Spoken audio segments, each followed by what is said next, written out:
নমস্কার। আজকে আমাদের এখানে খুব গরম, আজকে নয় কদিন থেকেই বেশ গরম। তাই আজকে কি রান্না করব সকাল থেকে ভাবছি। তারপর বাজার গেলাম, বাজার থেকে একটু দেশি পাঁঠার মাংস নিয়ে এলাম। তো এই গরমে দেশি পাঁঠার মাংস সাথে আলু পেঁপে দিয়ে একটু পাতলা ঝোল রান্না করব ভাবছি। এই যে দেখুন, দেশি পাঁঠার মাংস সকাল সকাল বাজার থেকে নিয়ে এলাম।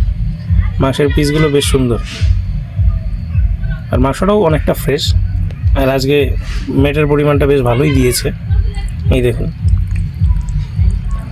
তো আজকে এই দেশি পাঁঠা দিয়ে আলু পেঁপে দিয়ে পাতলা ঝোল রান্না করব। তো এই দেশি পাঁঠার ঝোল রান্নার জন্য আমি প্রথমেই মাংসটা একটু ম্যারিনেট করে নেব। তো এই ম্যারিনেশনে আমরা সেরকম কিছু দেব না। প্রথমেই আমি ম্যারিনেশনের জন্য হলুদ, সামান্য লঙ্কার গুঁড়া, কিছুটা আদা রসুন বাটা ও স্বাদ মতো নুন দিয়ে দিলাম। আর ম্যারিনেশনে আমি সামান্য কাঁচা তেল দিয়ে দিচ্ছি। মাংসটা এবারে মেখে নেব।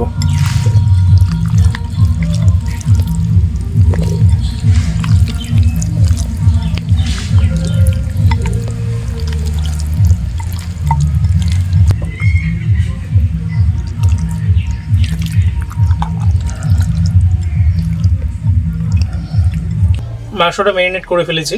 এবার মাংসটাকে এভাবেই 10-15 মিনিট এই ম্যারিনেশনে রেখে দেব।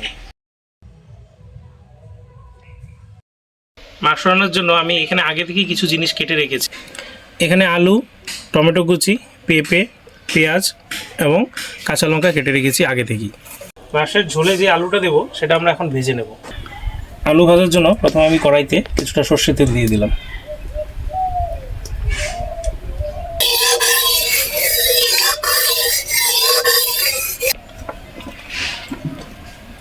তেল গরম হয়ে গেছে, এবারে আলুগুলো দিয়ে দেব।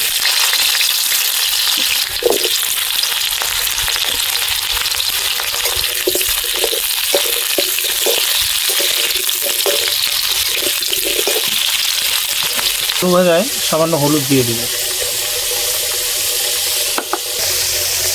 সামান্য নুন দিয়ে দিলাম।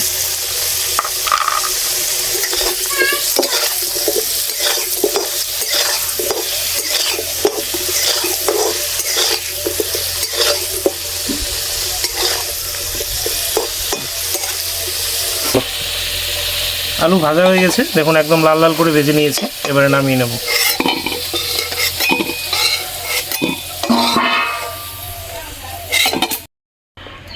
এবার এই আলু ভাজার তেলেই আগে থেকে কেটে রাখা পেঁপেগুলোও ভেজে নেব।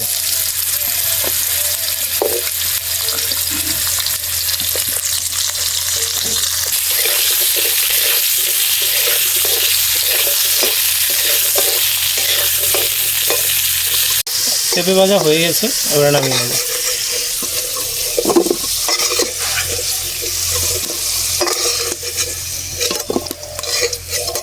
এবারে কড়াইতে আরও কিছুটা তেল দিয়ে দিলাম। এবার মাংসের ঝোল রান্নার জন্য আমি এখানে কয়েকটা দারচিনি এবং কয়েকটা এলাচ নিয়ে নিয়েছি, এগুলো ফোড়নে দিয়ে দিলাম। সাথে 4টে গোটা শুকনো লঙ্কাও ফোড়ন দিয়ে দিলাম।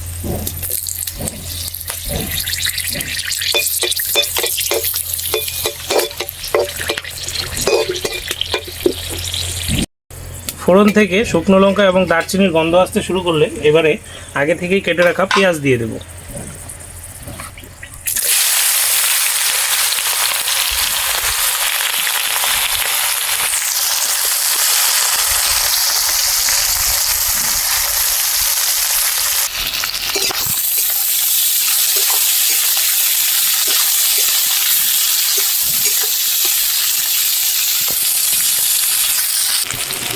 পেঁয়াজে অল্প একটু লবণ দিয়ে দিন।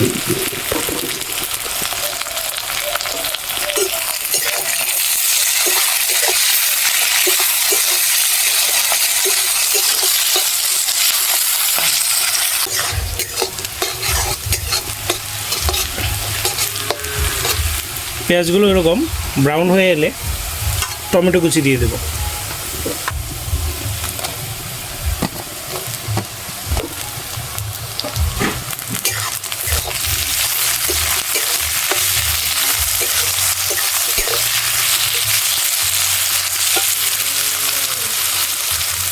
কুচনো টমেটো দিয়ে এখানে 2 মিনিট আমি ভেজে নিয়েছি। এবারে আমরা প্রথমেই যে ম্যারিনেট করেছিলাম মাংস সেটা দিয়ে দেব। মাংস দিয়ে দিলাম।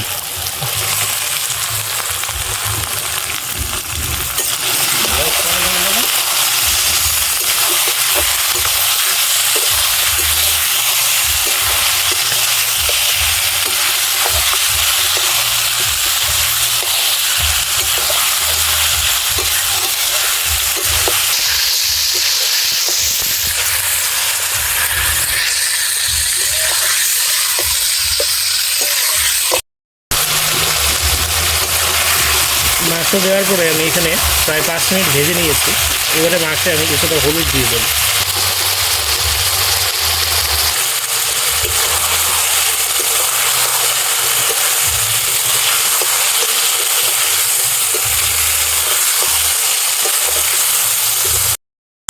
আদা রসুন বাটা দিয়ে দিলাম। স্বাদ মতো নুন দিয়ে দিলাম।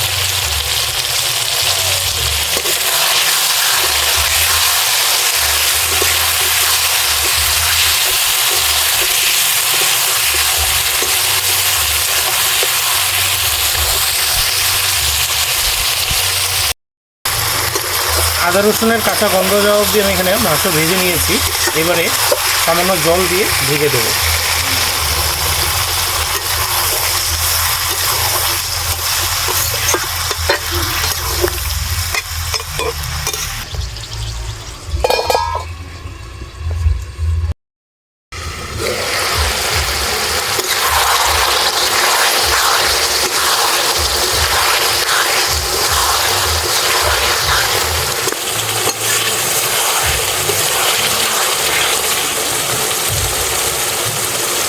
আপনারা দেখেছেন আমি এখনও মাংসে কোনো প্রকার গুঁড়ো মশলা ব্যবহার করিনি। কারণ হচ্ছে আমি প্রথমেই বাড়িতেই একটা মশলা তৈরি করে রেখেছিলাম। এই যে এখানে আমি গোটা ধনিয়া, গোটা জিরে এবং কিছুটা মৌরি ড্রাই রোস্ট করে একটা গুঁড়ো মশলা তৈরি করে নিয়েছিলাম। ড্রাই রোস্ট করে রাখা গুঁড়ো মশলা দিয়ে দেবো।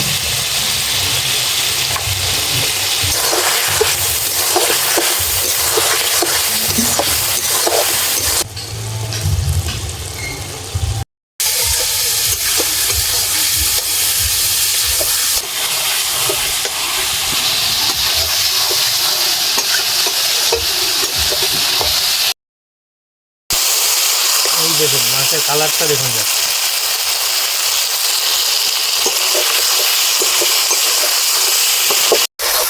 মাংস কষানো হয়ে গেছে। এবারে ঝোলের জন্য জল দিয়ে দেবো।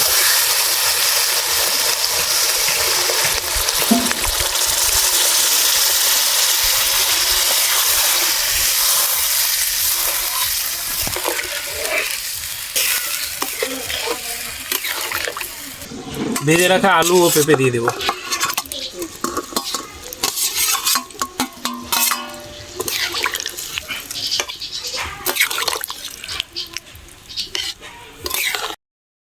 ছিঁড়ে রাখা কাঁচা লঙ্কা দিয়ে দেবো।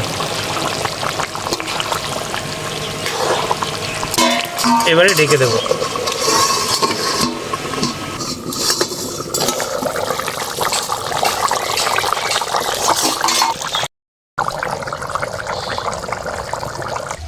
দেশি বাটার ঝোল রান্না প্রায় কমপ্লিট। এবারে গরম মশলা দিয়ে নামিয়ে গরম মশলা,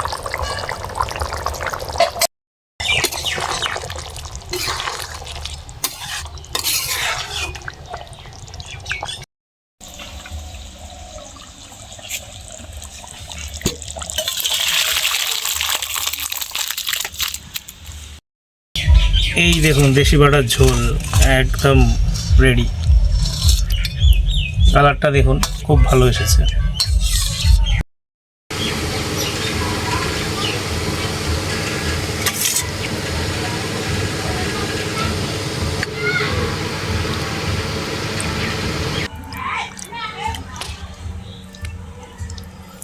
এই যে দেশি বাটার ঝোল, এই যে মাংস পাঠার, এবং মাংস খুব সুন্দরভাবে সিদ্ধ হয়েছে। দেখুন খেয়ে দেখি কেমন হয়।